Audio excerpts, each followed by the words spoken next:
The mdlove podcast starts now. Hello, Moonwalkers. How are you today? Thank you so much for joining me for another episode of the mdlove podcast. Today I have an episode that is quite special. It's special for me. I don't know how you guys are gonna feel about it. But it is something that I told myself, how come I didn't think about this before? But I'm glad I did, and I'm glad I'm gonna do it, and I'm a bit nervous about it, but also excited. And in today's episode, I'm going to play you the interview that I'm so proud of accomplishing that I did with Dieter Weisner 4 years ago in June. And I'm going to give you a little background first, how I got it, how I felt, how I prepared myself for this interview, and and what happened after that. And of course, I'm gonna play the interview itself, and I'm gonna talk, and I'm gonna try and find some clues and messages, important messages from his words, from his answers.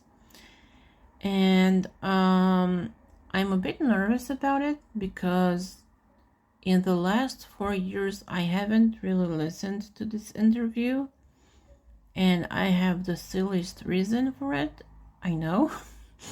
And basically I don't listen to this stuff that I do because I just don't like my voice on the recording, so I don't listen. I don't know why I get embarrassed to listen to my voice, and I know it's stupid, but that's the truth. But anyway, I have listened to it in the past, probably 4 years ago when it came out, and since then I haven't really listened to it, maybe to like short parts of it, but I haven't listened to the entire interview.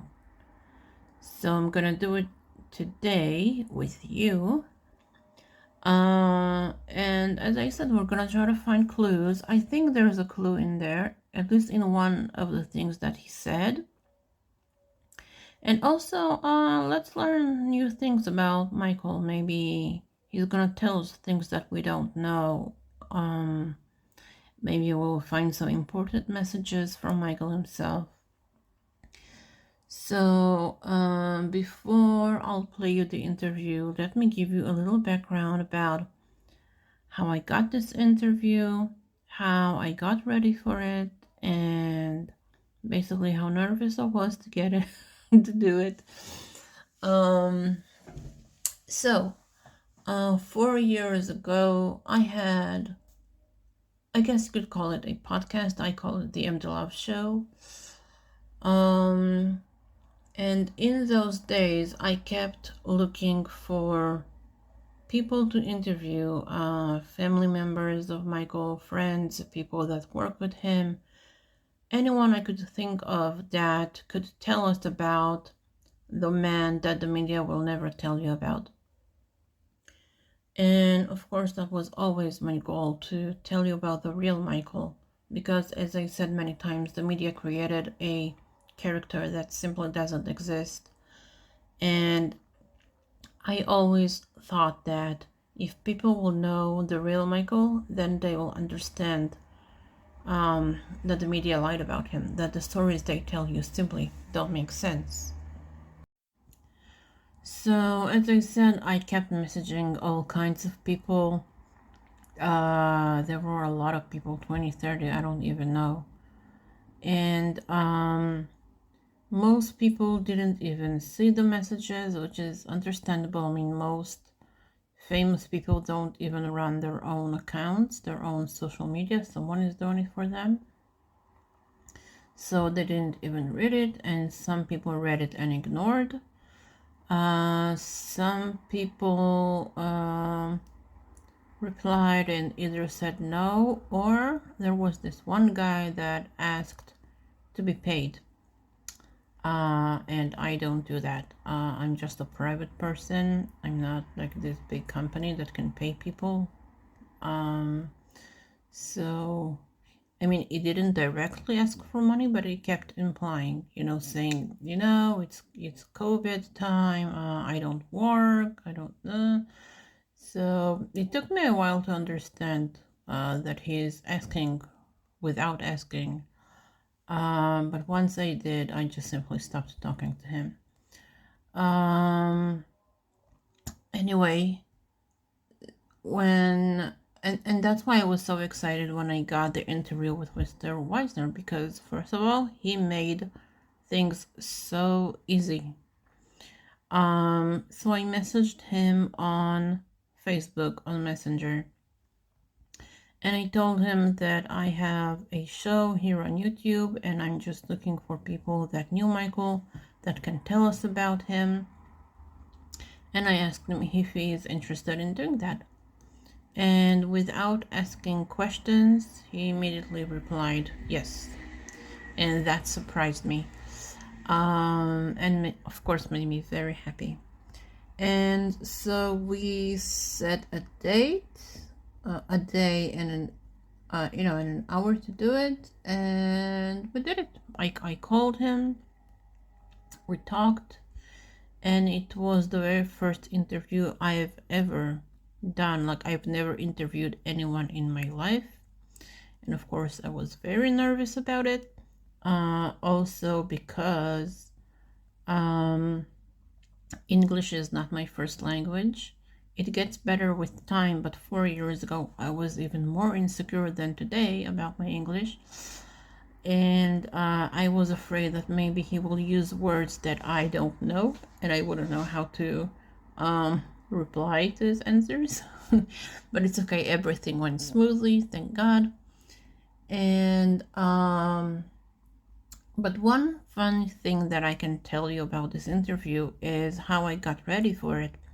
So I was so busy, looking for someone to interview to tell us about Michael, that I didn't even think about the fact that I have no way to record the conversation. I wasn't even thinking about it. And I wasn't sure what to do. I mean, I knew that I'm gonna call him through my phone, and I was thinking, okay, so I'm gonna use an app that records conversations, and then I downloaded all kinds of apps, but nothing was good enough. So I wasn't sure what to do and how I'm gonna do it. So at the end, what I did is I used my phone to call him, and I used my old phone to record the conversation, and I was holding both of them in the same hand. They were like side by side, and that's how I recorded it. And I can tell you that since it wasn't on camera, I allowed myself that, while he was answering, he gave these long, beautiful answers. I allowed myself to kind of pull the phone away from me so I can take a breath, because I was so nervous. And that's basically it. That's how it happened. I recorded it on June 12th, 2020, and I uploaded the conversation on July 7th. And I purposely waited for that date because, Michael and Seven, like, it's a thing. And so that's it. That's the story from behind the scenes. And now let's listen to the conversation. Let's try to find clues, messages, and most importantly, let's hear some stories about our Michael. And Weisner talked mostly about the business side of Michael, which is understandable. He's a businessman himself, so that's the side that he cares about or is interested about. But I knew that they are also close friends, and I asked about that side as well. And I think that was the side that I was more interested in, just getting to know the person, their personal friendship. So I think I did a good job. I don't know. I guess you guys will decide. And come on, let's listen to the conversation, and let's try to find stories, interesting stories about our Michael.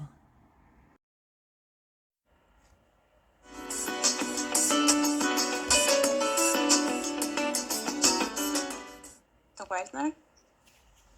Yes. Hello, hi, it's Maya from the mdlove show. How are you?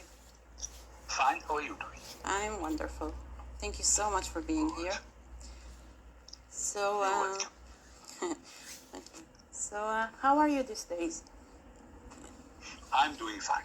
Yes. It's a special time, but Yes. everything is okay so far. Good. I'm glad to hear. So, you are here to share stories about the man you knew and we all love and miss, Michael Jackson.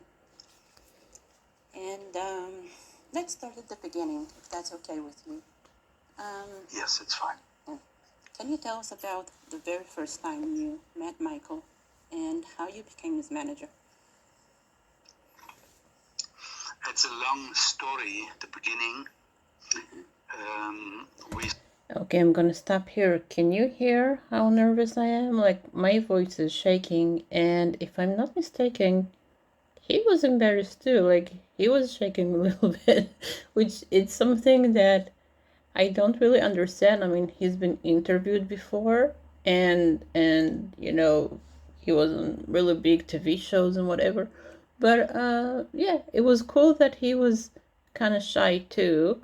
So maybe his shyness helped me get over my shyness. But don't worry. As the conversation went on, it got better. Okay, so let's continue. We started with an energy drink, maybe you know. Mm-hmm. And somebody came from Austria, and a very known company, and did ask me that we can do something together, but I had nothing to do with energy drinks. I was in the business with merchandising, but he came again and again and asked me to work with him. Well, it was Red Bull, the company. And I told him for fun, if I would do something like this, then I would go with the Pope or Michael Jackson or something like this. There was a joke from my side. But the guy came 3 months later with a full design can with the name of mystery drink, and it was so exciting what he did that I did send it to the States. Okay. And Okay, I'm gonna stop here, and I have a bit of a confession. I said yes, like I knew what he was talking about, but at the time I remember that I didn't know. I mean, I'm sure I've seen the picture with the can, the ad, but I just didn't make the connection at that time. But what was I gonna say? He said, I'm sure you know it. I said, yeah, of course. Okay, let's move on. 6 months later, I got an invitation coming to the States, to California, San Francisco. And I was thinking this is like a candid camera, but it was real. And we went there, and I presented this drink. And so Michael Jackson he knew it already. I didn't know that he knew it already. And then we went to his place in LA. And I presented this drink to him, and he was so excited. We were sitting outside, and they told us how to say hi to him and all these things. In the meantime, when we were staying there talking, he came in the door, and you can't believe it, because this is this super mega star in that time, and now he's staying in front of you. So, but he was so relaxed and was sitting down and going back and forth in his chair. Were you nervous when you first met him, or were you cool? Say it again? Were you nervous when you met him, or? I was very nervous because you see the first time this megastar, you just know him from the TV and all these things, and you are big guest, and we should present them. I was very, very nervous, and I was completely overdressed. I had a suit on and all these things, and it was hot over there, and he came in with a shirt and jeans. Yeah. Very, very nice, very humble, was sitting down. So I showed him everything. And he agreed, he did want to do it. And it was a very nice story. He did want to open the can and want to drink something. And the people around him freaked out and thought, don't drink. And so, like, we could kill him. Our best customer. And so we went out from the States back to Germany, and we prepared everything, and we had everything in place, and we spent a lot of money. And when Michael came to Germany and the first show should start, we went with all our stuff in this stadium. But we couldn't come in. So Sony told us, no, we don't know anything, and we don't let you in, and so. It was a disaster for us, and I went back to the hotel, and my contract was that I can't talk to the artist. There's no way to talk only to Sony. Okay. So, but I knew this bodyguard from him when I was in the States, and we met together, and it was a very nice time over there. And I told him, you know what, I need to talk to Mr. Jackson. I need to talk to him. And he told me, okay, wait until everybody's out of the hotel, and then you come. And he brought me up to Mike. So you see, he's basically telling us that Sony was so controlling that they wouldn't let anyone near Michael, even though he already knew Weisner. No, they wanted to control everything, that everything should come through them. But Weisner was much clever, and he knew he needed to talk to Michael himself and not them. I think he realized who Sony were very early, since the beginning of his relationship with Michael. So he understood that he needed to speak directly to Michael and not Sony, and that was very smart. And it's a funny feeling when you go in to a mega star like this, and you tell him, you know what, your people screwed us. You know, so it was a very difficult situation. Yes, I'm sure. But I was waiting, and then he came. I heard talking on the phone, and then he came, and we were sitting together on the couch, and we talked 3 hours. Wow. And in this meeting, by the end of the meeting, he told me he knows exactly what's going on behind the scene, and I should come with him on tour. So I had a company running in Germany and all these things. So now I should go with him on this big world tour. And I told him, you know what, I need 5 minutes. And I went out and I called my people at home and was saying, what shall we do? And then we decided, okay, I go with him on tour. This was the beginning, coming close to Michael Jackson. Wow. Okay. So we know that Michael is a perfectionist. So what was it like working with him? Because, you know, perfectionists, they're almost never satisfied. So what was it like for you to work with him? It took close to a year until I came so close to him. He was a very shy and a very careful person. Of course. And as you say, he was a perfectionist on stage. I made 80 concerts around the world with him. Wow. And everything has to be 100%. And I saw this super mega star on stage. It was amazing. We had 80 dancers and all these things. So, and he really, every day before the show, he went in the stadium, he went over all the songs and all these things again, and then he went back. And in the beginning of any single show, he was super nervous. And then on stage, he was just beautiful, just an expert and just perfect. Yeah. Yeah, well, that part was interesting because he tells us that Michael took his time to learn who Weisner is, and he needed time to trust him, which is totally understandable. So many people have stabbed him in the back, so it took him almost a year to finally trust Weisner, and I'm glad he did, because from the very little I know, this man, you can trust him. You can absolutely trust him. Also, he said that Michael was nervous before every show, which is interesting to me because he's been doing this since forever, and yeah, it's interesting to know that he was still nervous to do it. Okay, let's continue. He said he feels more comfortable on stage. He always said that. Say it again. He said that he always felt most comfortable on stage, and you could see that. Yes. On stage, he was just, it was amazing. He was just a perfectionist. When we came back to the Neverland Ranch after the history tour, I saw a completely different person.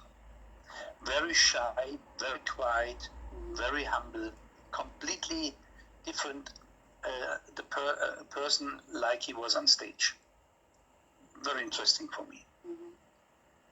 Okay. So he basically tells us what we all know, that Michael kind of have two personalities. Like there's the shy guy and then there's the confident man on stage. And I think I asked him about that. So we also know about Michael that he was a prankster. He loved pranking people. So were you one of his victims? Did he ever prank you? He liked to do it. What he did was, when I came to the ranch and had people with me, he went with me in the backyard. Yes. And he walked with me and we talked. And then all these sprinklers, the water sprinklers, came out of the grass and sprinkled the whole area. And we went middle in the thing and we went nuts. And he was running away and laughing like crazy. There was something he could not get enough from things like this. Yes, I'm sure. Yeah, that part reminded me that Michael did say at some point that when you go to Neverland, you're gonna get wet. Like that's, I don't know if it's like a tradition for him or that's the kind of pranks that he likes, like, you know, water balloons and whatever. So, yeah, that's what he did to Weiser too. He got wet. But very lovely and very, very kind, yeah. Yeah. Did you ever help him prank someone else? Oh, we did. We played with water balloons and things like this. Yeah, Oh, really? we did things like this. Oh. So you could be a child around him. Yeah, not like him, but yeah, you could really be a child. Yeah, wonderful. So I have a hard question for you right now. It's almost impossible to answer. But what is your favorite MJ song? And you can only choose one. It's very hard, yeah. I know. But then I would say A Stranger in Moscow, because he did like this song so much. Mm-hmm. Of course, I loved all his songs because, when I was on tour, and still when I hear a song from Michael, I see the show. Because I was in 80 shows, and any single song like The Girl Is Mine or whatsoever was a show. Yes. And that's why I see all these things. But Stranger in Moscow, he really loved this song, and I also would say Stranger in Moscow. Yeah. You know, I was always curious. I know that Michael had two sides. He was shy and quiet, or sometimes he was confident and bossy. And of course, I know those two sides because they were on camera. But what was he like off camera? Was he more of the shy guy or more confident? As soon as the camera was out, he was a very shy, very humble human being. in all these years I was with him and I was living on the ranch, I never heard him scream and shout out something. He was still, even there was something he didn't like, he was quiet. He told you this quiet and a very humble person. Yeah, I'm sure. Well, maybe Weisner never witnessed Michael, yelling or getting mad, but we all heard stories of Michael get mad, especially when, he saw stories about him in the media and it was just too much, and he did explode and he yelled. So we do know that he definitely got mad. It's just, which is understandable. No one is judging him, but yeah, I think he's trying to tell us of a Michael that maybe they think that the public shouldn't know, but I think the public should know about the real Michael. And yes, Michael gets mad, and it's perfectly fine and perfectly understandable. Okay, let's continue. So, as you said, you knew him for many years. You knew him before the biggest storm of his life, which was the trial, and you were there after. Obviously, he was different after that experience. But from what you remember, what was the one thing that never changed his personality, no matter what he went through? He never, let's say, started to hate other people. He was a broken man. He was, when the trial started, even this Bashir interview killed him already. It was just terrible. He was so, children was his life, and he knew children are the future, and he would never harm a child. Never, ever in his life. And when people started to do things like this against him, that broke him. But other people would say, I hate these people. Never, ever he did this. Never. He just could not understand that people are able to do something like this. But he never hated people. And sometimes I couldn't understand people. He was so, he was forgiving. Sometimes too good. Yeah. Okay, so my last question for you, Mr. Weisner. What do you want people to know about him? What is the most important thing to learn about Michael Jackson? I think the most people, and I create a new book, you can download it on Apple. I don't know if you know this, and I did it because the mom told me to show the world the different sides of Michael. Michael was the biggest artist in the world, we really can say this, and I don't see anyone who would come close to him now. And on the other side, and the people don't know this, the world don't know this, is he was such an unbelievable businessman. And we talked about right before, he could be a child, he could jump around, he could laugh, and the next minute we were sitting down and talked about business. And his plan was, after the history tour, doing buying Marvel. I had the money together for buying Marvel catalog, with Spider-Man and all these things. He started. Okay, this is where it starts to get interesting. He's talking about the Marvel deal. And I created a video about it, and I also wrote about it in my blog, and I'm gonna comment about that, but let's hear his story first. Already 99, 2000 that we created this, and that he wants to buy this catalog. He would be the richest man in the world right now. He would have this Beatle catalog and this movie catalog. So, and what he did also, his whole life, he painted. I have 120 paintings together. We're working on a big exhibition in Europe or Qatar, or I'm not sure exactly where we're starting, maybe Russia, with 120 paintings the world have never seen. So he had so many different phases as an real artist. Yes. And it was not only music, and he was the biggest star in the world. But when you see his paintings and when you see his plans with music, he was also an unbelievable creative man and an unbelievable businessman. And this is what the people don't know. Yeah. Well, is the reason he wanted to buy Marvel? I heard one of the reasons is because he wanted to play Spider-Man. Is that true?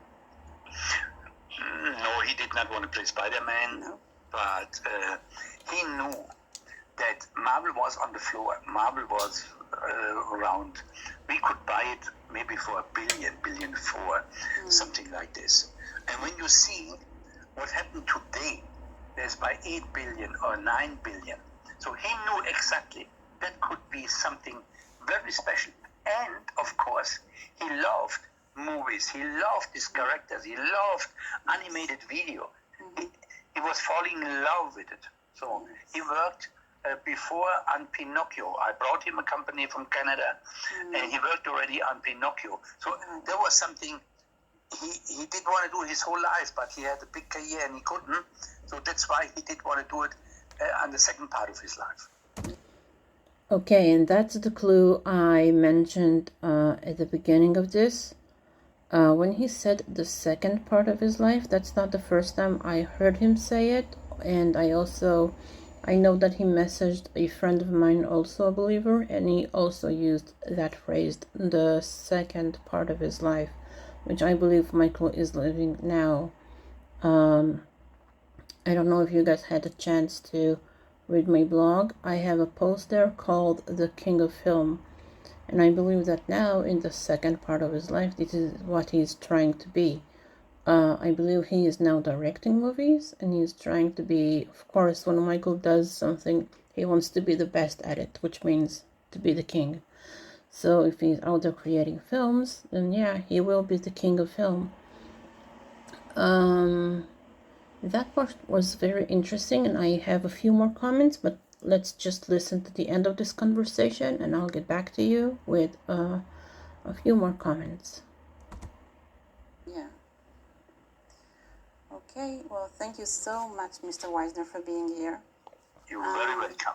So what can I wish you before you leave? What is your wish for life? You know what my wish is? That all these pandemic things going away and that we have a safe, good life without any war, without any problems. That would be my wish. Amen. For everybody. Okay, thank you so much. Enjoy your weekend. You're very welcome. And stay safe. Okay, we did it. That was very interesting. So guys, please use the comments section and tell me, have you learned anything new about Michael? Did you like this interview? I'm thinking to maybe do a follow-up. Should I ask him again if he wants to share more information with us? I mean, I for sure have more questions about what's gonna happen to Neverland after the biopic is done filming, other things that are happening. I'm sure I'm gonna have more questions if I'll ever get another opportunity like that. So he talked about Marvel. Yeah, there are some things that I wanted to talk about. He talked about Marvel and that unfortunately the deal failed. And that reminded me that the 7-year theory that I had, I don't know if you guys have noticed, but from 1991, Michael started adding the year 1998 under his autographs. And for years, no one really knew why, until someone came up with this theory that makes sense now. So basically, I don't know if you know, but Michael's number is 7, like he believes in numerology. So from 91 to 98, there is a 7-year difference. And I think that Michael had a plan that in 1998 he will quit touring and recording music, and he will focus more on creating films. And I'm pretty sure this theory is accurate because in 98 or 99, he tried to buy Marvel. So that shows us that he was serious about creating films. And as I said earlier, I believe this is what he is doing now. He is creating films, and I have no doubt he's behind the biopic. And he probably created more in the last 15 years. Maybe he even started before he faked his death. I don't know. But I know there's a note that Michael wrote that says that there are 40 films that he would like to create. And I'm guessing animated films were part of them. Here and there, I see all kinds of movies that I suspect Michael is behind them. Like there's this movie, I think it came out in 2013. It's called Now You Can See Me. It's about magic and illusion, all the things that Michael loves. And there are some clues in there, like there's a 777 and all kinds of stuff, and it's just looked like Michael was part of it, like he created it. There are just some scenes in there that just screams Michael, so I suspect he is part of it. There were other films that I suspected, but I don't remember their names now. But anyway, I'm pretty sure this is what he is doing, and that he is trying to, of course, when Michael is doing something, he wants to be the best at it, right? We talked about him being a perfectionist. So I believe he is, like, the goal is to be the king of film. And as I said earlier, there's a post in my blog called The King of Film. There's also a video here in my channel called The King of Film. You can either watch the video or read the blog. And in there, I'm talking about how I came up with the theory that Michael is into filming right now. What else did he say? Oh, he mentioned his book. And I ordered this book 2 months ago on January 28th, and it still hasn't arrived. There is a problem now with packages coming to my country right now because we are at war. And not too long ago, I read a headline that says that there's a lot of packages that are stuck at the airport, and that's because there aren't enough workers, because many of the workers there are in the army right now because of the war, so everything is slower. But I believe it will get here eventually. I mean, it's a book, it's not this little package that you can just lose. It will get here. I'm gonna need a little more patience, but it will get here. And of course, I'm gonna share my thoughts on it as soon as I'll start reading it.